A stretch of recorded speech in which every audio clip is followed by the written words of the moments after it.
All right, and the last story of this episode, we are talking about KamehaCon, which I'm going to get wrong, that name, so much because it's such a good name on paper, but so hard to pronounce out loud.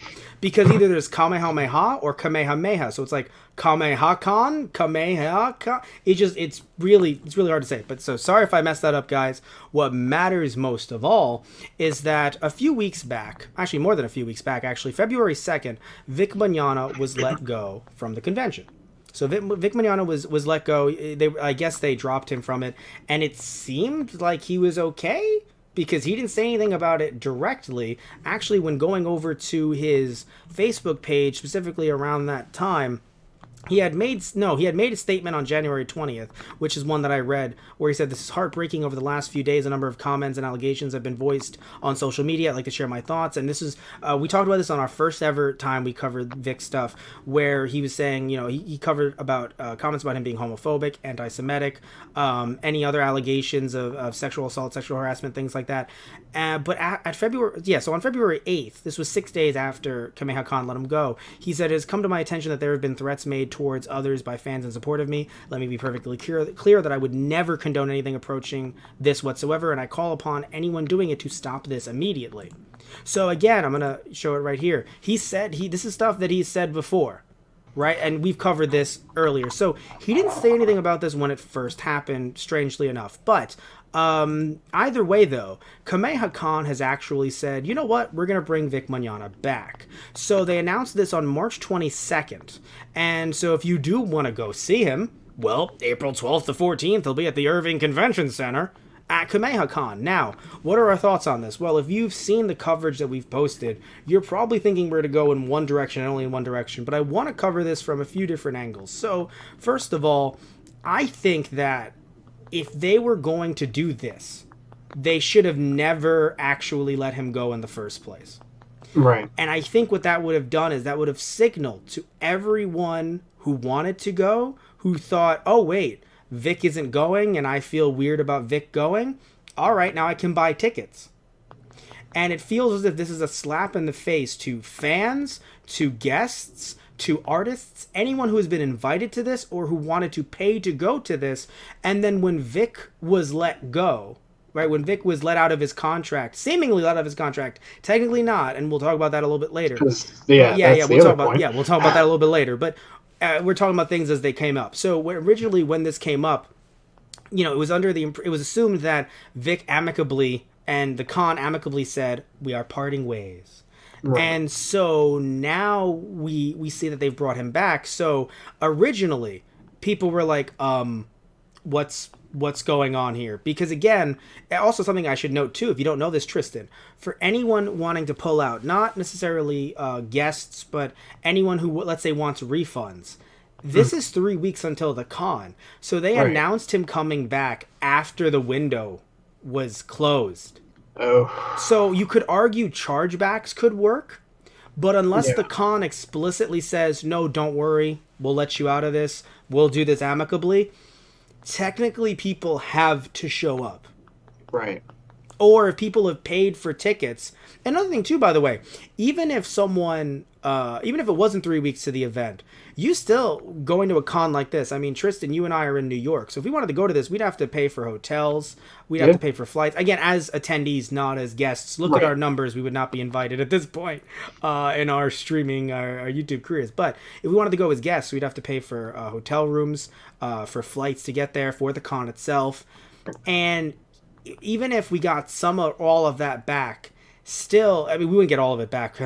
talking to a fucking a company, a flight company. I can't think of the airline. Yeah. Fucking airlines trying to get any money back from an airline. Yeah, fuck it. no, we'd be in down. Yeah, right. Yeah, exactly. So the way, like, I feel as if, irregardless of what you think about Vic Mignogna, this isn't a victory. This is a con being wishy-washy. And frankly, you shouldn't be happy just because they did what you think you want. Like, oh no, but we wanted Vic Mignogna back. It's like, well, okay, but it's a con that doesn't stick with its principles. Because if it, again, that's the original thought. Then, when people were telling them online, what are you guys doing? and saying like, look, I want to pull out or something, such and such. All these people talking about this, both attendees and guests. Then, and we posted this article in the chat. If you're watching this on our YouTube channel, it's in the description. It's in the description box down below. The con then discussed their actual their contracts and how the contracts work.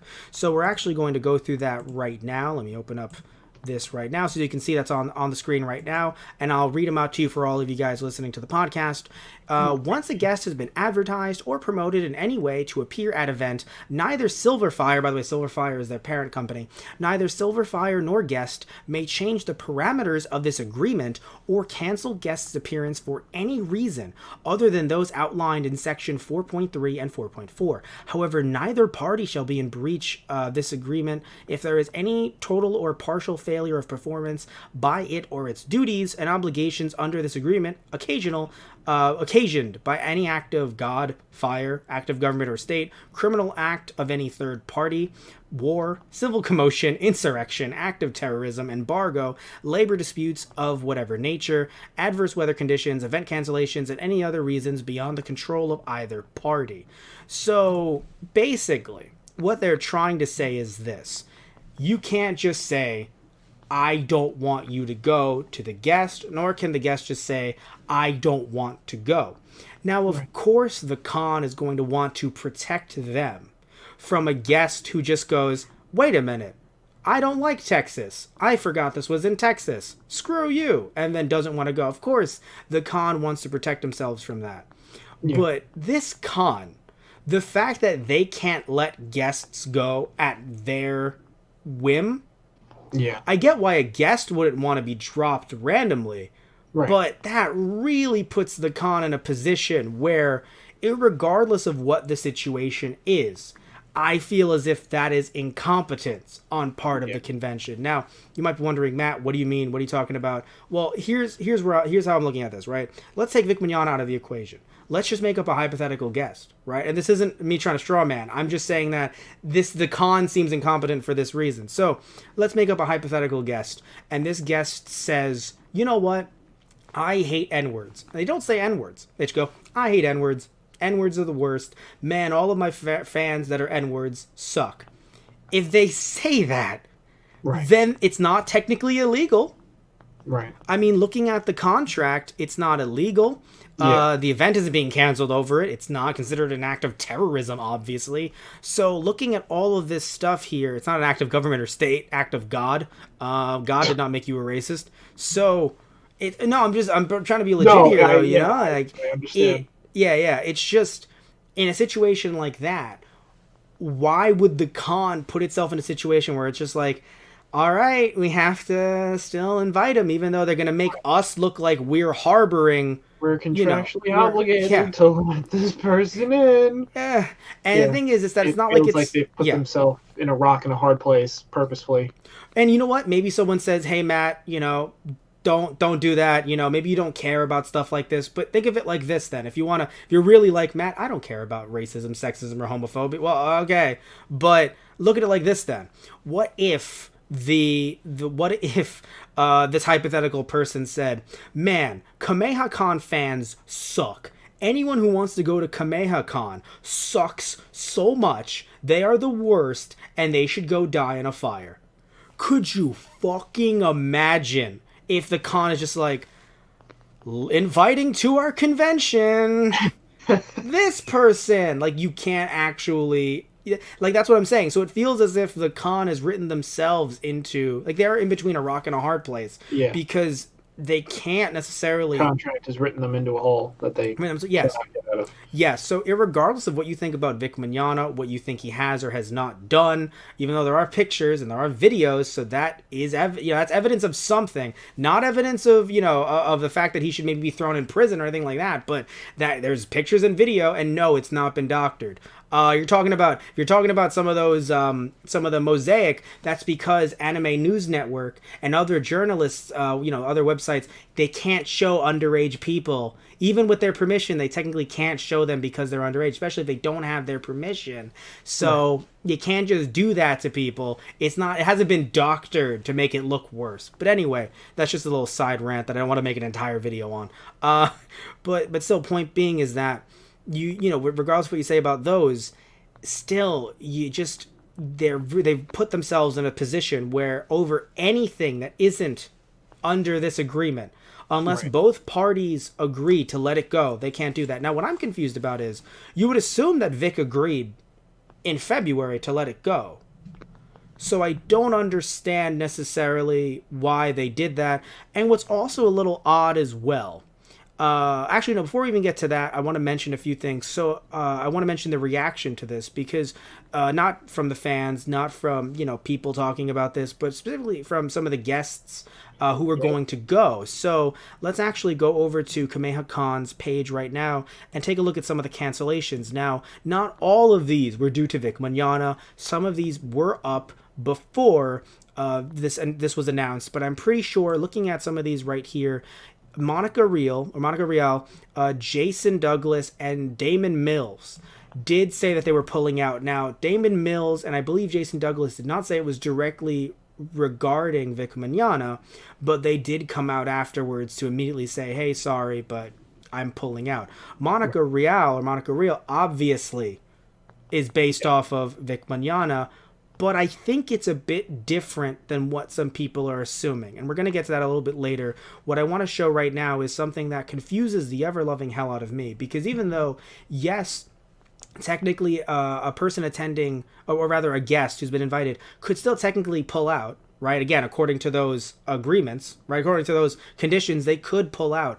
But how weird is it that they have up here, which threw everyone for a loop before we actually got to take a look at an actual contract. Again, ANN got their copy on one.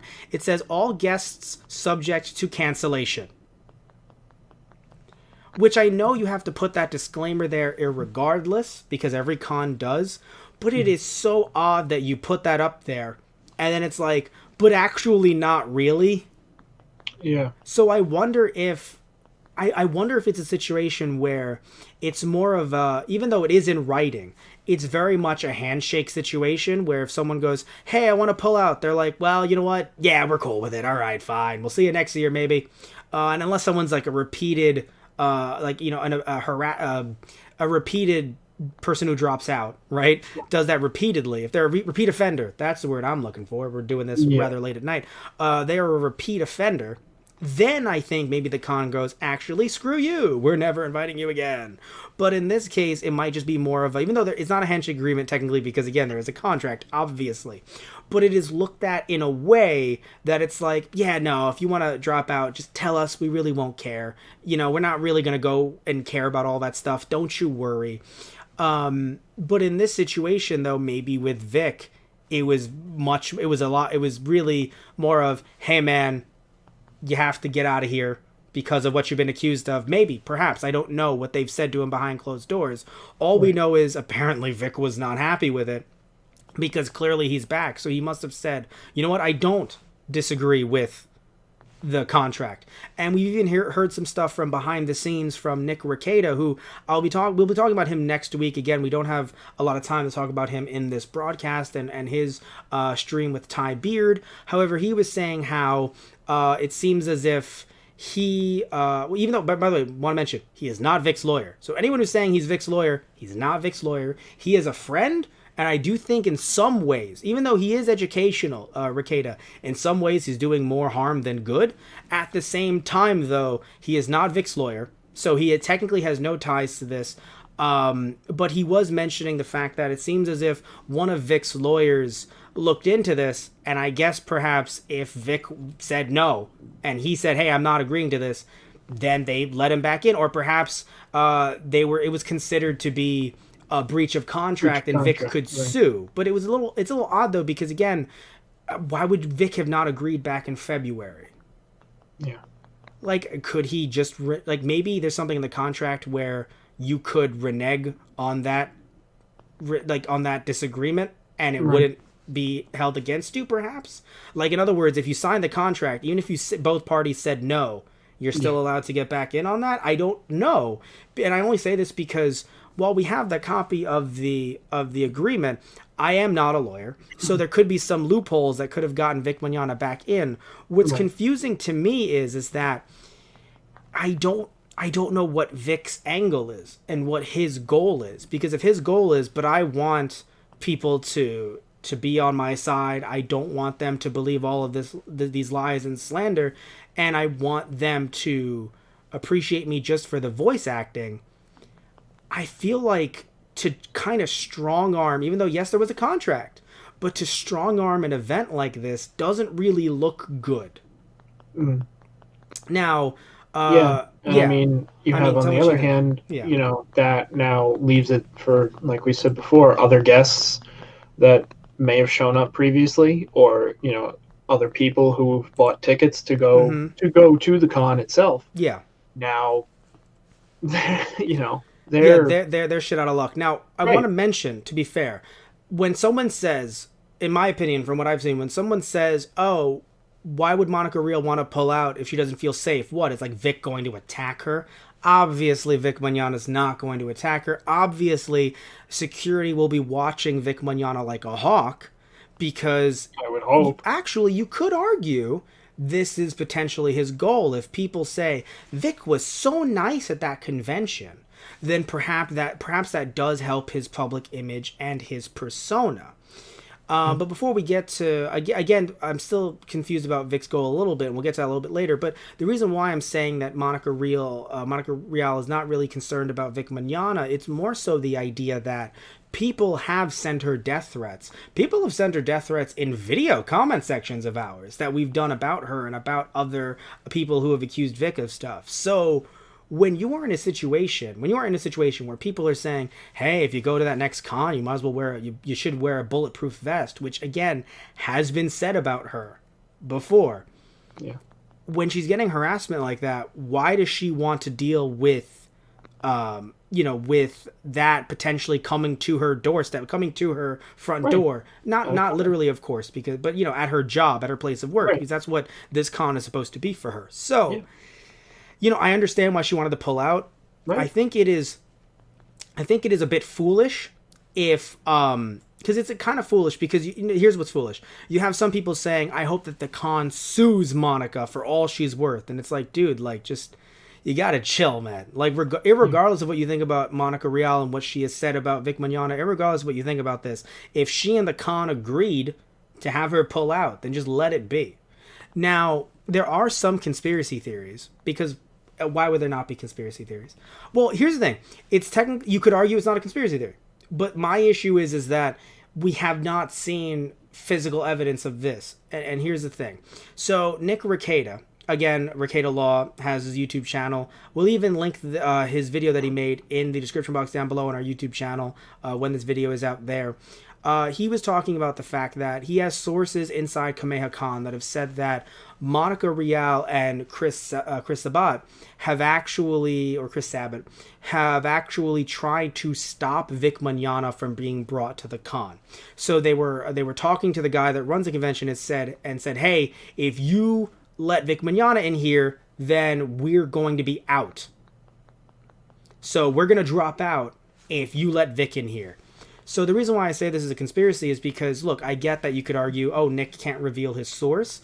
But if this person, if Chris Sabat and Monica Rial have only been talking to the guy that runs the anime convention, then isn't that source the guy that runs the anime convention? Unless there's someone, I missed something in the live stream, and Rekieta was saying that it was an intern or something that, or someone else might be taking a look at this. Maybe other people are privy to this information or something like that. But because he said he had seen what had been written, but sadly during the live stream we could not see what had been written.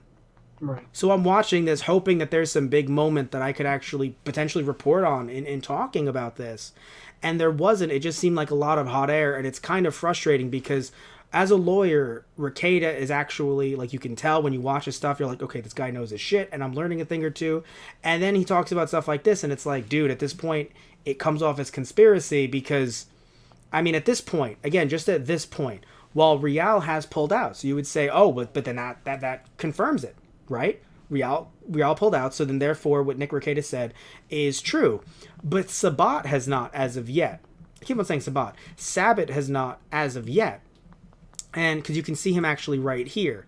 So right next to Ryo Horikawa. So I'm confused because granted, Sabat has actually sold out a private tour of his studio and like a bunch of other VIP stuff. So maybe he doesn't want to pull out because there's a lot of money that has been pushed, pumped into that. Where Monica was more of a, come here and just sign, and I'll sign stuff for you and we can have a conversation and stuff like that. I don't know if she was involved in any panels or anything like that. But when looking at this so far, it doesn't see, I mean, I don't know. We'll see what happens, right? Maybe Rekieta could be proven correct. And if so, then, it could not be a conspiracy theory, right? And the only reason why I'm saying it's a conspiracy theory as of this point isn't to say that he is lying, because I don't believe he's lying. I just don't necessarily trust his sources as of this time, simply due to the fact that while he knows his shit, and while he wouldn't want to mislead the public, mistakes happen. He has an opinion. Clearly has an opinion, right? We know what he believes in all of this. So he's made that very apparent. So it's not like he's hiding that necessarily.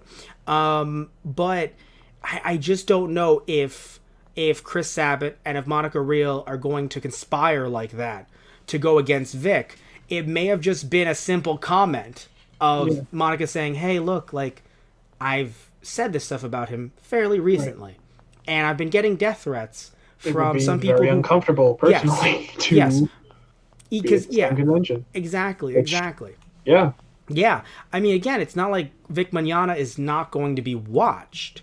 It's more so, it's not going to be, and anyone else isn't. Of course, there's going to be security there. Apparently, according to KamehaCon, they have a lot of security. Right. So they have a lot of security coming to the event. I want to see right here their exact quote on that.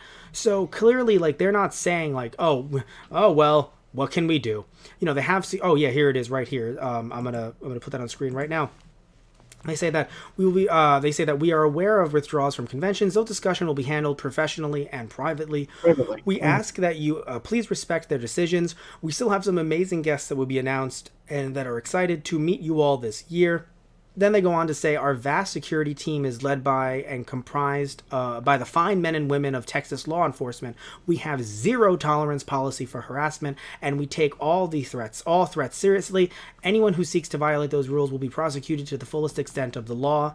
The only reason why that comes off as slightly comedic is only due to the fact that not looking at the allegations by Monica Real and Jamie Markey, but looking at the ones where people, again, there's pictures, there's video, and there are these women who have said, I didn't like the way Vic Mignogna held me and kissed my neck.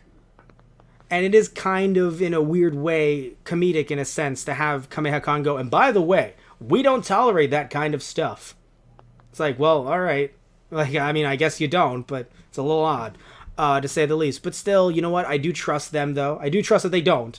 And the idea that they're trying to say, hey, we are promoting a safe con environment, but yes, but I do believe that they should not have let Vic go. I just got to be very honest with you. Despite what you guys might think of my opinion on Vic and what we've discussed, I just think that I want a con that sticks to its guns. Even if we're not a big fan of Anime Matsuri, you know what? They stuck to their guns. They said, hey, we invited Vic, and we're going to, keep that going. Because then okay, so if I don't like Vic based on these allegations, or even just his, someone says, hey, I don't think he's a good voice actor. I think he's a good voice actor, but if someone doesn't, then they know, okay, I don't want to go see him at that con, right? So I think that for me... you don't find out, 3 weeks before the con is supposed to open, that you have to then decide whether you want to go or not again. Yeah, that's the issue, is that it feels like, even though I don't think they were doing this on purpose, it feels as if people were hoodwinked. And yes, it's 2019, I've used the word hoodwinked. People have been hoodwinked, and people who've spent hundreds and thousands of dollars to go to this convention are now being met with a situation where they're like, look, if you could have just told us earlier, we could have maybe gotten some deals or something. Now you've put us in a situation where anyone who is in the Kick Vic crowd, or at the very least is neutral, is like, it still feels like this was kind of out of nowhere. And then it doesn't, like, if this wasn't on purpose and it was just a contract issue, okay, but again, you shouldn't have fucked yourself over with a contract like this. That's why I'm thinking that this con comes off as incompetent. They screw themselves over with a contract like this in the first place and then tried to renege on it. You can't do that. So, I mean, not to say, that all new cons make mistakes and everything like that. Yeah, because this is a newer con. You're right. This is like its second year. But yeah, keep going. What were you going to say? No, I mean, it's the only thing I was going to bring up.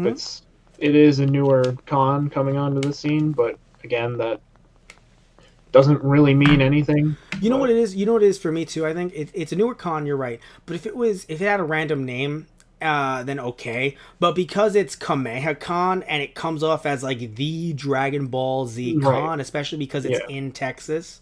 So a lot of, look at how many, I don't think have you seen the guest list, Tristan?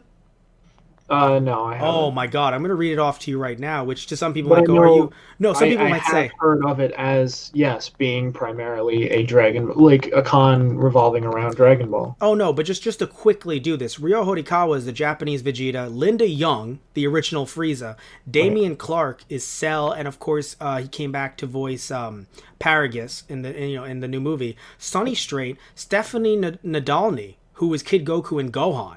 Ian James Cornette, who's one of the Gokus. There are many Gokus. Cynthia Kranz, who is Chi-Chi. Alejandro Sab, who was he's Shallot. Of course, we also have Elise Bauman, who's Pan. Clifford Chapin, who's Kaba. Eric Vale, who's Trunks. Chris Rager, who's Hercule. Ian Sinclair, who's Whis. Elizabeth Maxwell, who's Caulifla. And Kefla. Oh, interesting. Peter Camellis, Kara Edwards, Tiffany Vollmer. Like, there are so many actors here. Yeah. And Brian Drummond as well. Right. Which is funny because when some people canceled, Brian Drummond's picture got so much bigger that I'm just like, are you guys trying to be like, but Brian's here? Right. Either way, though, what I'm trying to get at here, Tristan, is it is such a huge con and carries the name of Dragon Ball that it just is something that kind of, I don't want it to tarnish that good name of this con that it could have, because then people feel like they don't ever want to come back, which is also why no one's going to sue Monica Real, because if the con sues Monica Real, then all of these guests are going to go, but I don't never come in here again. I don't want to, and I know it might seem silly to some. They're like, oh, that's stupid. Of course there's going to be some guests. It's like, no, but if you sue an attendee, a guest, that's not going to look good, even if other guests think, because I know some people out there are going to be like, no, but the guests just have to think, but it won't happen to me. But you don't want to put yourself in a situation. No one wants to run that kind of risk, though. No one wants to play. That's a really bad game to play. It's a really bad gamble to play. That's the reason why I'm not upset at Monica Real. Even if I was going to this con to see her, I would still not be upset, only due to the fact that I would go, hey man, she thinks it's for her safety and she's been harassed online. You got to look up the harassment. That's the thing. Regardless of what you think about her and what she said, and if you agree or disagree, she is getting harassment. She is getting death threats. So like, you can't say, even if you're a huge fan, I get it. If you were a fan and you don't want to get involved in all this stuff, maybe you're neutral, you're just listening to this to kind of follow the news. Still, like, you can't sit there. I cannot sit there as a fan and go, so you might get shot. I want to see you at a con. Like, That's just not a good look, man. No. Nah. And as we wrap this thing up, I want to take a look at Vic Mignogna's his last statement he made before discussing getting a lawyer. We've talked about this before, but I want to talk about it now just because it's kind of confusing to me, especially looking at what's going on right now. So let's take a look at this right now. He says, yes, right here, he says, as we can see, yes, I need growth, and I'm taking this time to recommit to God and seeking the full help of a counselor. I am committed to putting every effort into improving not only for myself, but for everyone I interact with. Each of you deserves nothing less.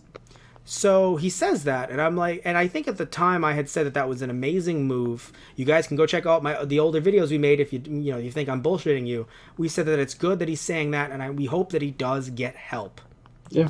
And then he discussed lawyering up, which we'll talk about again next episode, next week. We don't have the time in this podcast to discuss all of that, mixed in with, the Ty Beard, Nick Rekieta live stream. But the reason why I'm confused here is because February 13th is when he made that comment. And now March 22nd is when he says, and we are on that right now. He says, so very grateful and happy to say that I will be a guest at KamehaCon in Dallas, April 12th to 14th. Special thanks to @KamehaCon staff and Con Chair for the privilege to join you. Let's have a great show full of positivity and celebration of Dragon Ball with all great attendees. I feel as if when you say you're going to recommit to God and leave this place, essentially that's what it looked like that to me. He was like, hey, I'm going to try to get a counsel. Unless he meant legal counsel, in which case, fair, he did. But I'm not even kidding. I'm being serious. But when you say, I'm going to try to find God and I'm going to try to get a counselor and fix what's happening here, right? And then says, I'm going to a con. I know God works in mysterious ways, but either God works really fast, or just maybe there's a reason why I've said in the past that I'm a little bit wary of public Vic Mignogna statements. Now, does that mean that he's like the biggest liar ever? No. Does it mean that he needs to be burned at the stake? No. Does it mean that everything he says is always a lie and he should immediately be thrown into jail without a trial? No. Right? I've said this before. I'm happy that this seemingly is going to court. I say seemingly because even though they're in discovery right now, they're not actually in a courtroom. So, and we don't know who's going to court either. So it seems like it's going to court, but we don't know who. So anyone online who goes, oh, it's going to be Monica, we don't know. Oh, it's going to be Marquis, we don't know. But still, getting back on topic, it is just one of the reasons why I say that I feel weird, because even you jump back to his original statement with what he said, and then all of a sudden when it was a public Discord, but when he's with his fans on a public Discord, he says, don't worry about all those liars, which we've discussed before. So I always feel wary about a publicly crafted Vic Mignogna statement, especially after this, because again, maybe it's just me, maybe I assumed wrong. Tristan, do you agree? The assumption was he's taking a step away from cons for a bit, and a month and a half is a really tiny bit. Yeah, right. So, I mean, do you agree with that? Disagree with that? No, I do agree with that. Yeah. It seemed like it was going to be a long time. Right. And I'm not saying the guy should be homeless on the street or anything. I'm just saying that it might want to step away from the con scene for a bit. Only due to his own comments. That's the thing. If he was saying, no, I'm going to go to cons and I think that I need to, like, if he made a statement, and I know some people might not say that it's a good one, but if he said, hey, I need to make a living, I would be homeless without this, and this is a contract that already came up. Now, I'm sure his lawyer said, don't say anything, stop talking, because he has stopped talking ever since he lawyered up, which, again, he got a lawyer, probably told him stop talking. Right. But still, just trying to say, as we wrap this episode up, I just think that it's very hard for me to trust a Vic Mignogna public statement, because he says something like that, and then all of a sudden, seemingly behind the scenes, he has his lawyer talking to a con and saying, hey, you guys got to uphold the contract, which, by the way, they do have to uphold the contract. Don't get me wrong. They do. But it feels like, for everyone that says, no, Vic Mignogna is an angel and he's gracious and he's always just trying to put everyone first and not himself, Vic isn't donating this to a charity. And I'm not saying he has to. I'm just saying that Vic is clearly getting a paycheck out of this. Yeah. So, and again, I'm not saying he doesn't need to get a paycheck out of this. Everyone needs to live, right? But under, capitalism, that's what we have going on in this country right now. So he has to make money, yes, but it just, I don't know, it feels like his comments were they were conflicting. Yeah. And also, it's just like KamehaCon's comments are definitely conflicting. So, I mean, before we wrap this one up, Tristan, anything else you want to say about KamehaCon that you haven't already? And what do you think about the guests pulling out? Do you think more guests are going to pull out?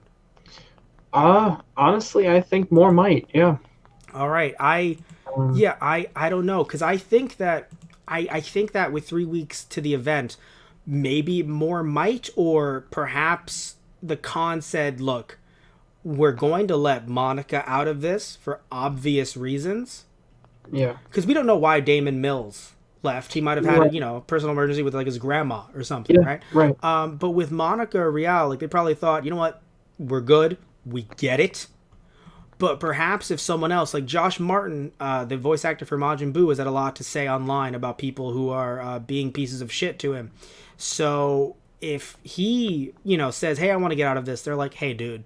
They might say, hey, dude, like, they're not coming after you, right? Or like, hey, man, like, you don't have a personal beef with Vic, right? Mm-hmm. So maybe there are some people that have issues that we're not privy to, right, because, for whatever reason they have issues either with Vic Mignogna or with with the situation. I mean, what I would be very interested to see is, again, where this goes from here, what happens in the future, what happens next year with this con. I will say that I have heard that the person running this con potentially has felt as if he doesn't want to run this con again next year. He's felt like he's been, like, I mean, well, the thing is because apparently, according to Ricada, he's been harassed by Sabat and Rial, and he feels like he's under pressure and he doesn't want to do this again. I'll just say this much. I hope that he does run it next year, and I hope it comes off better. And as long as he doesn't sue any of the guests who've said they wanted to pull out and who've pulled out, as long as he doesn't do that, I think everything's going to be okay. I think if he doesn't want to invite Vic next year, that's up to him.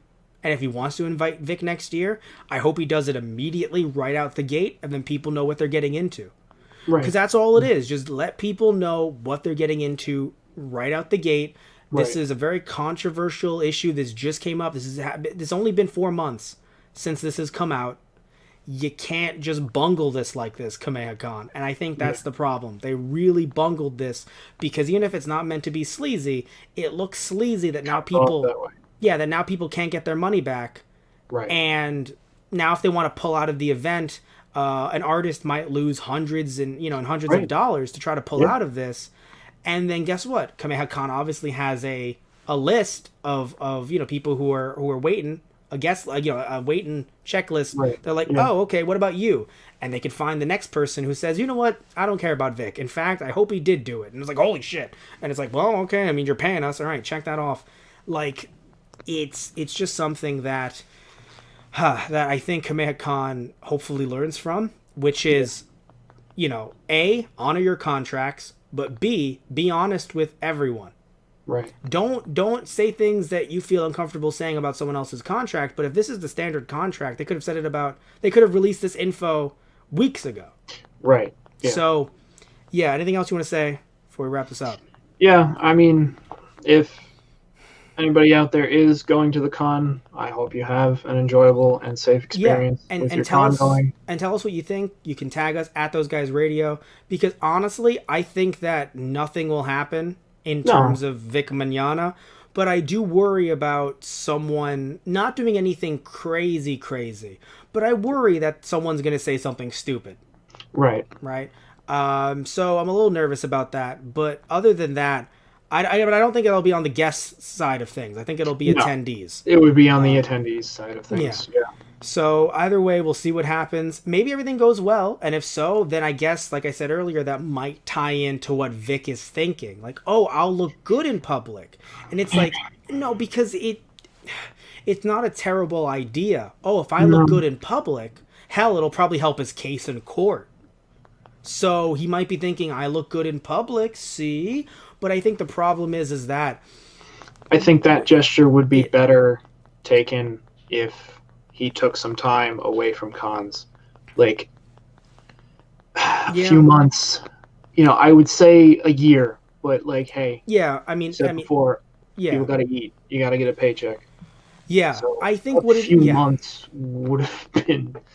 I mean, because I think what could have happened is that by next year's KamehaCon, it could have been the idea, which happens with a lot of celebrities. A lot of celebrities just kind of go under the radar. They try to calm things down, and then they come back, and all of a sudden everyone's like, yeah, you! And there's always some people who are like, oh, remember what he either did or was alleged to have done? And it's just like, yeah, but he was sorry, and he's good now, so yeah. But I think it's just one of those things where, again, like I said much earlier, it contradicts his previous statements, in my opinion. Right, exactly. And that's why it comes off as a bit disingenuous. But hey, if he, you know what I think he should have said at one point? He should have said, those pictures, he should have looked into it. I know it might not have been best from the law perspective, but as a lawyer, but so if you look into it and say, that was from like 6 years ago or 10 years ago or something like that, because if he could prove that the last like 5 years he's actually been a model citizen, one could have argued that he has changed over time, even though of course people would say, but there still should be repercussions for his actions because those pictures were really creepy and were taken at cons. But still, that conversation can happen, definitely in a different video, but either way, or a different discussion. But still, I think everything's going to be okay at KamehaCon. But I'm very happy they let Monica Real pull out. I don't think anything's going to happen to her. But I do want to hear what you guys have to say down below, especially if you're going. Tell me what you think. Tell me if, by the way, you were inspired to go. Because some people were saying that they actually paid for tickets, even though they weren't thinking of going. They just want to support KamehaCon for bringing on Vic. And I was like, hey man, you do what you want to do with your money. I think that's a waste. You should probably try and go somehow. But I mean, yeah, you do what you got to do with your money. You do what you want to do with your money. So as long as it's non-confrontational, you support Vic in any way you feel supporting Vic, so long as you're not harassing people. The problem is that Tristan and I are seeing a lot of people who are saying I stand with Vic, but who are also harassing and sending death threats and things like that. So if that decreases and it's just people supporting the cons that Vic is going to, okay, I guess. I mean, we'll see what the future holds. Again, want to hear what you guys have to say about all of this stuff down below. I will be in the comments discussing stuff with you guys. And yeah, so either way, we're wrapping this podcast up. Thank you all so much for tuning in as always. We love you so much. And please remember to like and subscribe if you're on our YouTube channel. If you're not on our YouTube channel and you're watching this through our Twitch, you can still follow us on our Twitch as well. Follow all of our different escapades. Our different journeys, adventures, as we play different games, as we do live streams like this and stuff like that. So thank you all so much. Love you all, and tune in next time for something completely different. Follow us at Those Guys Radio. We have our blogtalkradio.com account, which is blogtalkradio.com/Those Guys on the Radio. Also, we have our YouTube channel, Those Guys Play, and we have another YouTube channel, TG Productions, as well as Those Guys on the Radio. I don't know why I'm moving like this. Tristan, it's very late here. Say good night. Good night. Good night, everybody.